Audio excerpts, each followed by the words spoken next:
जय हिंद दोस्तों। मैं हूं मनोज और स्वागत करता हूं आपका अपने YouTube channel politics in motion पर। दोस्तों, सोचिए एक पल।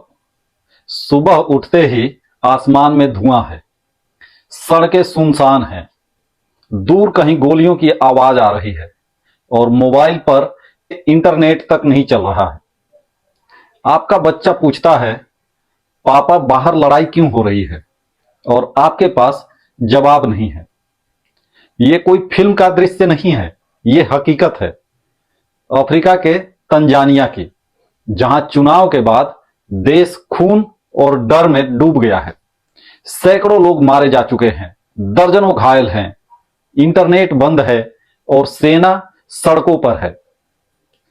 आज के इस वीडियो में हम समझेंगे कि तंजानिया में ऐसा क्या हुआ जो जनता सड़कों पर उतर गई, लोकतंत्र कांप उठा और पूरा देश एक युद्ध भूमि में बदल गया।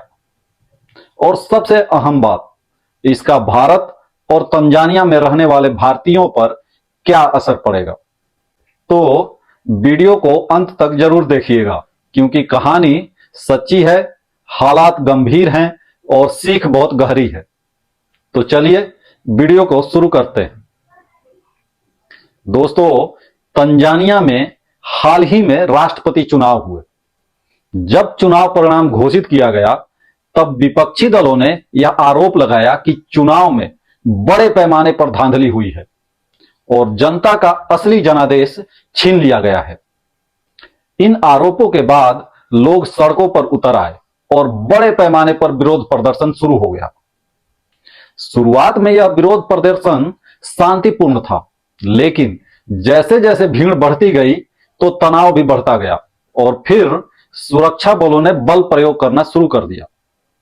रिपोर्टों के अनुसार सुरक्षा बलों ने भीड़ को तितर बितर करने के लिए गोलियां चलाई, आंसू गैस का इस्तेमाल किया और बड़े पैमाने पर हिंसक कार्रवाइयां की।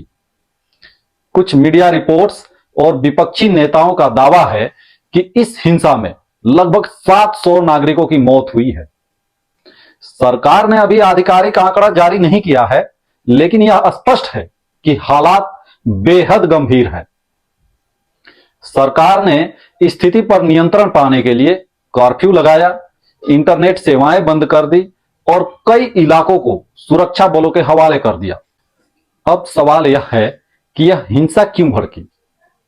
इस परिस्थिति को समझने के लिए तंजानिया का इतिहास समझना जरूरी है। यह देश पहले जर्मनी और फिर ब्रिटेन के अधीन रहा।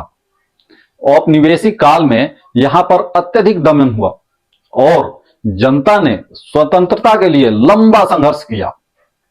1905 से 1907 के बीच तंजानिया में माजी माजी विद्रोह हुआ था, जो अफ्रीका के सबसे बड़े स्वतंत्रता आंदोलनों में से एक माना जाता है। इस विद्रोह को ब्रिटिश सत्ता ने अत्यंत हिंसक तरीके से कुचल दिया था, जिसमें हजारों लोग मारे गए थे। स्वतंत्रता के बाद तंजानिया के पहले राष्ट्रपति जूलियस न्यरेरे ने उजामा नामक अफ्रीकी समाजवादी मॉडल लागू किया, जिसमें राज्य का नियंत्रण और सामाजिक समानता पर जोर था। इस मॉडल ने देश में एक सेंट्रलाइज्ड राजनीतिक संरचना विकसित की। बहुदलीय लोकतंत्र 1990 के दशक में लागू हुआ, लेकिन तब से लेकर अब तक एक ही प्रमुख पार्टी सीएमएम सत्ता में बनी हुई है। समिया सुलुहु हसन मार्च 2021 में तंजानिया की प्रथम महिला राष्ट्रपति बनी, जब वे पूर्व राष्ट्रपति जॉन मागुफुली की मृत्यु के बाद पद संभाली थी। 2025 के चुनाव में मुख्य विपक्षी दावेदारों को नामांकन से बाहर रखा गया था। इस कदम को विपक्ष ने लोकतंत्र के खिलाफ माना। विपक्ष लगातार यह आरोप लगाता रहा है कि सरकार लोकतांत्रिक संस्थाओं को कमजोर कर रही है, मीडिया पर भी दबाव डाल रही है और विरोधी आवाजों को दबा रही है। इस लंबे समय से जमा असंतोष को चुनाव परिणामों ने अचानक भड़का दिया और जनता सड़कों पर आ गई। शुरुआती विरोध शांतिपूर्ण था, लेकिन जैसे ही प्रशासन ने सख्ती दिखानी शुरू की, तनाव बढ़ता गया।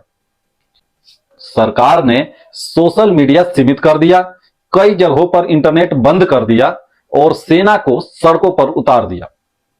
लोगों के बीच दहशत फैल गई और कई क्षेत्रों में हालात पूरी तरह नियंत्रण से बाहर हो गए। अस्पतालों में घायल लोग भरने लगे, दवाइयों और आवश्यक चीजों की कमी होने लगी और लोग अपने घरों में बंद रहने को मजबूर हो गए। इस हिंसा का सबसे बड़ा बोझ साधारण नागरिकों पर पड़ा। स्कूल बंद हो गए, बाजार बंद हो गए, परिवहन व्यवस्था रुक गई और लोग डर की स्थिति में जीने लगे। बच्चे, महिलाओं और बुजुर्गों के लिए यह समय बेहद कठिन रहा। कई परिवार अपने परिजनों से संपर्क तक नहीं कर सके क्योंकि इंटरनेट और फोन नेटवर्क प्रभावित थे। तो दोस्तों, अब हम बात करते हैं कि इस संकट का भारत पर क्या प्रभाव पड़ेगा। तंजानिया में लगभग 60,000 भारतीय मूल के लोग रहते हैं।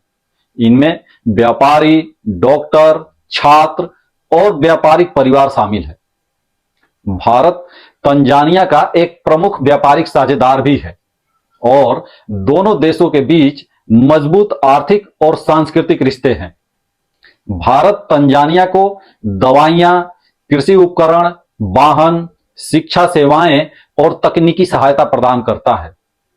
हिंसा के कारण व्यापार प्रभावित हो सकता है और वहां रहने वाले भारतीय नागरिकों की सुरक्षा खतरे में पड़ सकती है।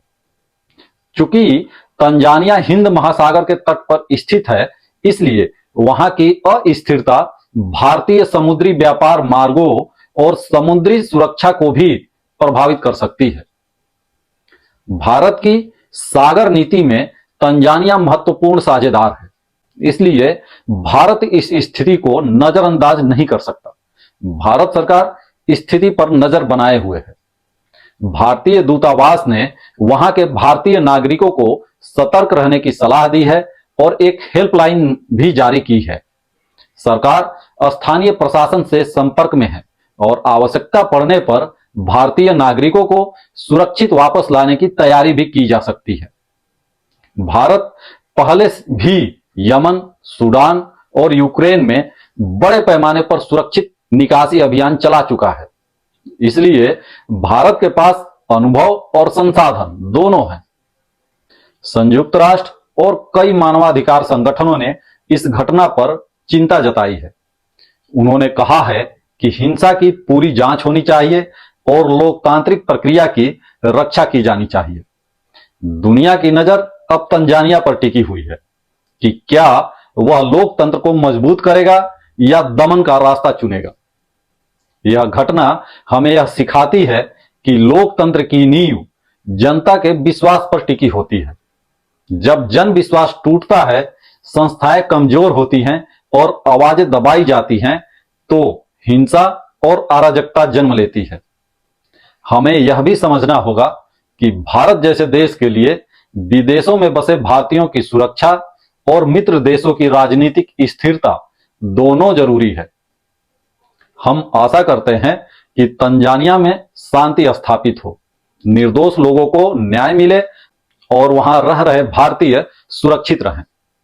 दोस्तों, तंजानिया की यह कहानी सिर्फ एक देश की राजनीति नहीं, ये याद दिलाती है कि जब लोकतंत्र कमजोर होता है, जब आम लोगों की आवाज दबती है, जब सरकार और जनता के बीच भरोसा टूटता है, तो देश सिर्फ नक्शे पर नहीं, दिलों में भी टूटता है।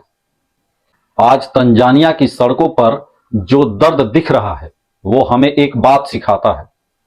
लोकतंत्र वोट से नहीं, विश्वास से चलता है और जब भरोसा मर जाए, वहीं से हिंसा जन्म लेती है। हम दिल से कामना करते हैं कि तंजानिया में फिर शांति लौटे, लोग सुरक्षित रहें और बच्चे जो गोलीबारी की आवाज में बड़े हो रहे हैं, एक दिन खुली हवा में हंसते हुए स्कूल जा सके। अगर आपको यह वीडियो जानकारीपूर्ण लगा हो तो लाइक करें, अपने दोस्तों से शेयर करें ताकि सच ज्यादा दूर तक पहुंच सके। और हां, चैनल को जरूर सब्सक्राइब करें और कमेंट में लिखिए, शांति ही सच्ची ताकत है। धन्यवाद। अगली बार फिर मिलते हैं एक नए विषय के साथ। तब तक के लिए नमस्कार।